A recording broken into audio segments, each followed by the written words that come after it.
नमस्कार दोस्तों, मैं आपका दोस्त अमन। आप देख रहे हैं हमारा YouTube channel Aman Singh official. दोस्तों जैसा कि खेसारी लाल यादव का जो आईपीएल का गाना आने वाला था और जैसे कि हाहाकार मचा था कि ये गाना क्या कर पाएगा, क्या कर पाएगा, क्या कर पाएगा। यार सच में वो गाना कुछ ना कुछ ऐसा कर दिया कि बिहार के लिए एक गौरव की बात सामने आ गई। सबसे पहले इस वीडियो में तो हम बात करेंगे कि जो खेसारी लाल यादव का गाना था, उस गाने के अंत में एक डायलॉग था कि बाबू पूरा इंडिया देखी अदब से हराएंगे, अदब से हराएंगे। आप लोग को डायलॉग याद होगा, अगर गाना नहीं सुना है तो जाकर आप सारेगामा हम भोजपुरी पर सुन सकते हैं। देखिए आप स्क्रीन पर देख सकते हैं कि अदब से हराएंगे ये स्टेडियम में लिखा गया खेसारी लाल यादव का गाना। मतलब भैया इतनी बड़ी बात है ये भोजपुरी के लिए कि हम कह नहीं सकते, हम सुन नहीं सकते, हम समझा नहीं सकते।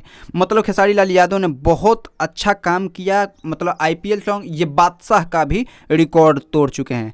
तत्काल अभी बात करें इस गाने की तो खेसारी लाल यादव भी स्टेडियम में पहुंच चुके हैं और उनका भी एक दो फोटो आया है जैसे कि आप स्क्रीन पर देख सकते हैं। और खेसारी लाल यादव अभी स्टेडियम में ही होंगे या निकल चुके होंगे ये तो पता नहीं, लेकिन हर एक अपडेट देता रहूँगा मैं कि अगर जो भी अच्छा होगा। लेकिन ये सबसे मुझे अच्छा लगा कि खेसारी लाल यादव का जो डायलॉग था, एक जिस पर कोई नहीं ध्यान देता है, वो डायलॉग वहाँ स्टेडियम में लिखा गया। तो ये हमारे बिहार के लिए तो सबसे बड़ी गौरव की बात है। यही बताने आप लोगों के बीच आया था। अगर वीडियो को अच्छा लगे तो चैनल को सब्सक्राइब कीजिएगा, वीडियो को लाइक कीजिएगा।